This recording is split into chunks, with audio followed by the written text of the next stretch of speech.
I enjoyed recording the previous boring video on my trip to Osaka. I enjoyed it so much. I mean, it's a very, very boring video. Maybe my cancer videos are incredibly boring. I find cancer utterly fascinating, deeply upsetting, because I'm dying from it, but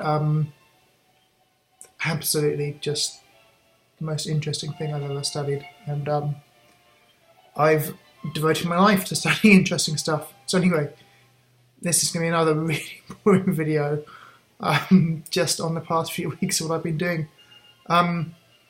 I have been studying a lot. Studying a lot about science, particularly human biology. I'm terrible at studying, but I'm quite good at reading, so mainly when I say studying, I mainly be reading and also listening to podcasts. That's my other very lazy way to study. I've been listening to a podcast which is actually a radio program in England. There's a terrible, terrible radio station called Radio 4, which is run by the BBC. And on that terrible radio station, one of the programs, or shows as the Americans would say, is called In Our Time. It's not very good. It's kind of typical dumbed down kind of, how can I say? There are lots of issues with it. The main issue is it's like 30 minutes long, and they're talking about topics where to scrape the surface you really need an hour-long discussion. But anyway, the presenter Melvyn Bragg talks to usually 3 or 4 people about a topic. Could be a certain play by Shakespeare, could be a period of history, could be a topic in science or technology. Although I've noticed there's very, very few of the programs are on technology, which is partly because the gutless idiots at Radio 4 can't deal with the fact that we live in a society full of technology, and it's important, and we need to talk about it more. So yeah, there are a handful of episodes of In Our Time over the past, I think it's been going for like 10 years or whatever, covering technology topics, but there are a lot on science. So I've been listening to loads of the science ones. I've also been trying to listen to the Guardian weekly science podcast. It's pathetic. It's utter crap. But I'm desperate, really, because I need to learn this stuff. So I've been listening to the Guardian science podcast, which, yeah, a lot of it is just so poorly done. Again, looking at very deep topics in a very superficial way. One of the reasons I have been, one of the saving graces of In Our Time is the presenter is actually really good. I used to find him quite annoying, but this guy Melvyn Bragg, he's actually pretty smart now. He's actually got smart from doing In Our Time more than anything else. I know that because I've listened to old episodes and from kind of 10 years ago, and he has learnt a lot in 10 years. But also there are a couple of very, very good people who regularly appear on the programme. There's this guy, I think he's called Ian Stewart, who is a professor of genetics, possibly at Oxford, I think. Although I might be muddling up with someone else.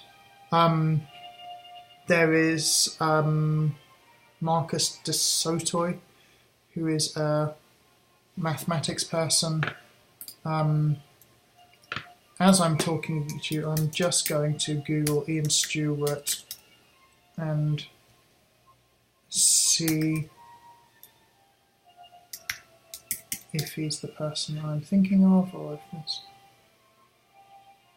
Okay, so Ian Stewart is the... So no, Ian Stewart is a mathematics professor at Warwick. Yeah, very, very interesting guy. And Marcus de Soto is also a mathematics guy. The genetics person, his name escapes me at the moment, but there's a very good genetics person who's on a lot of the science episodes. Certainly, I've been listening to In Our Time, so you can download it as a podcast from iTunes or whatever. Although it is actually, it goes out on BBC Radio 4. If you do live in England and own a radio, you could look up when it is and then just turn your radio on just for that. Don't listen to too much Radio 4 because it's appalling, just dumbed down nonsense, really.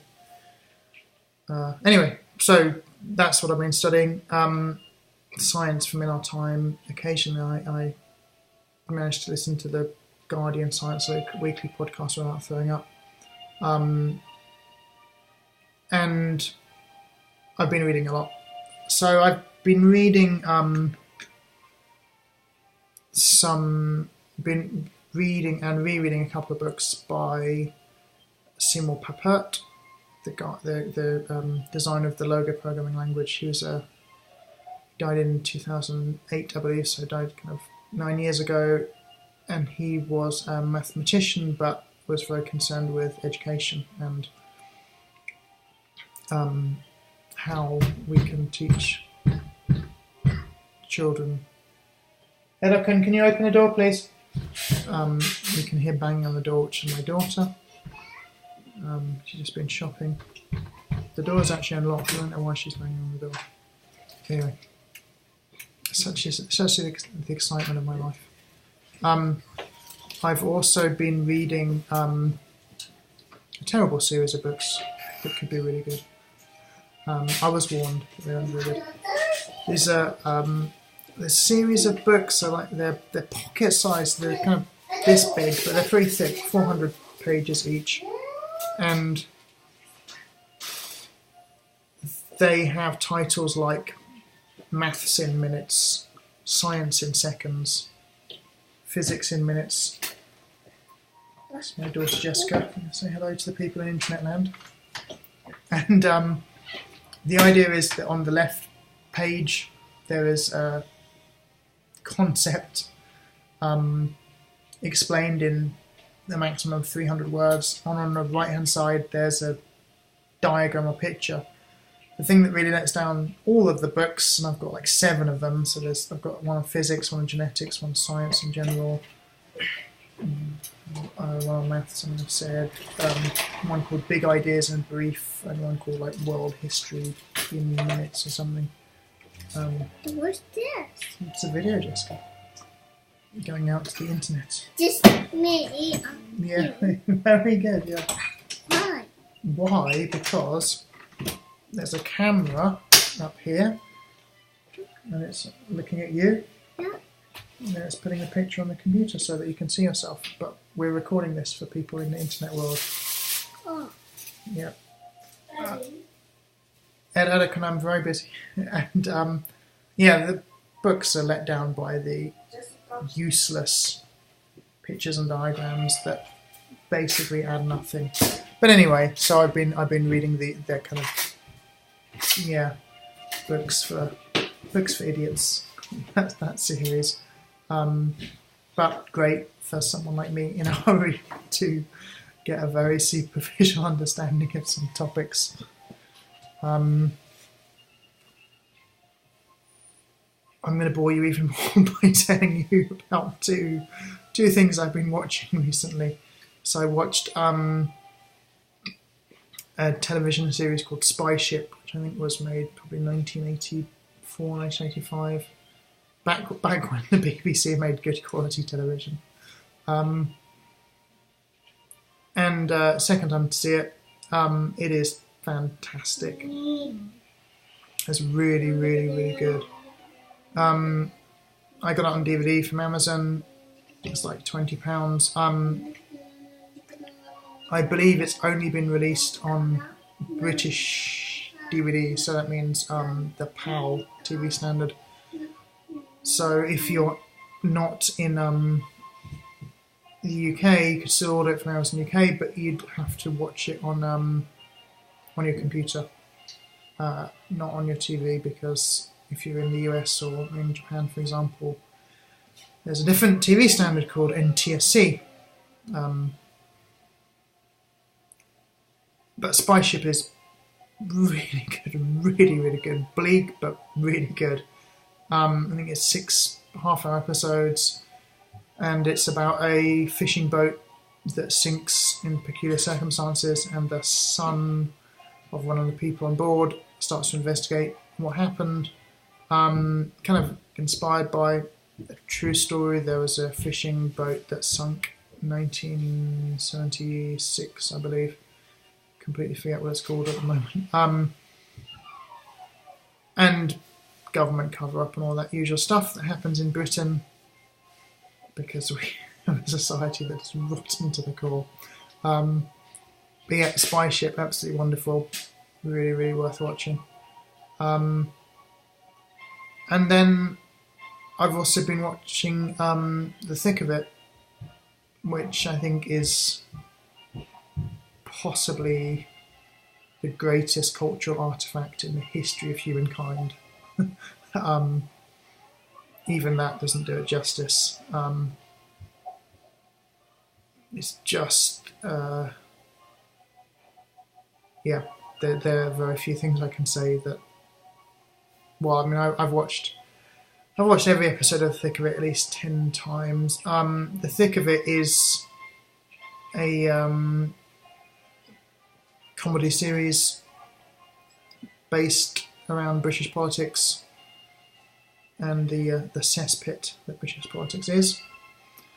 And it is written by a bunch of comedy writers who use a very special process. It is produced by Armando Iannucci, who is the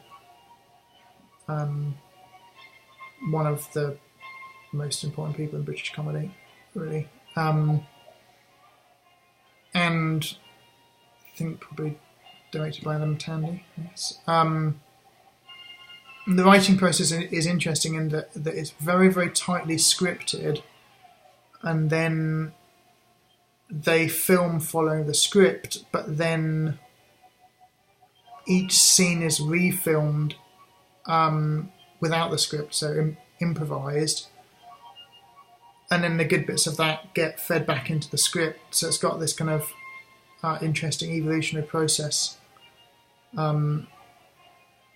The noise you hear in the background is my son playing Dragon's Quest 3. If you can hear this strange music. I'm not sure how he's playing it because it's a text-heavy game, and a lot of the text he wouldn't better read because he wouldn't know those Chinese characters yet. But anyway, so yeah, The Thick of It is just yeah, I think the greatest cultural artifact since the beginning of humanity, really. So good, so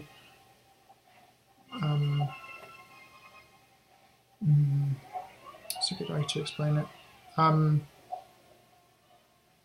It's filmed, so it's filmed on handheld cameras. It's filmed very kind of close. It feels very, very real.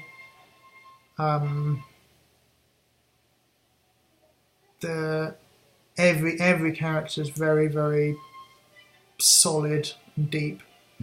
And although it's basically a comedy, you do get quite attached to characters. And I think anyone who's watched it gets very attached to, I guess the main character really, Malcolm Tucker, who is a spin doctor. So his job is to